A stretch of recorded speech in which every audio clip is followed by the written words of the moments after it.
Welcome to Penrose Learning, where we make understanding easy. You're starting immediately.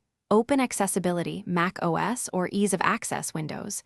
You need administrator access for system-level changes, so sign in now. Once done, locate display or color filters and keep the settings window visible. You do this because color inversion can be global or app-specific. Knowing where to toggle lets you control scope. While you're in settings, check for updates. Outdated display drivers can break inversion. Now move to the specific toggle and prepare to test quickly. On Windows, turn on color filters and pick Invert. You can enable the keyboard shortcut Win plus Control plus C to toggle quickly. On Mac OS, use System Settings Accessibility Display, then enable Invert Colors or Smart Invert for better media handling. Smart Invert preserves images. For Linux, use GNOME Tweaks or Run Xrandr with Invert option for X11, and Wayland compositors have their own toggles. Once enabled, test multiple apps because some render differently.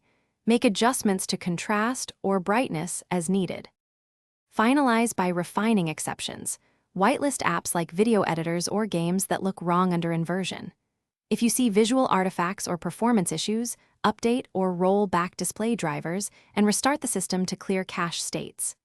Make sure to create a quick toggle, keyboard shortcut, automation script, or user profile so you can switch modes without diving into settings each time. If inversion fails entirely, check for third-party accessibility tools, blocking system, controls as the most common culprit, and disable them temporarily. Thanks for watching. If this was helpful, leave a like and consider subscribing. See you next time.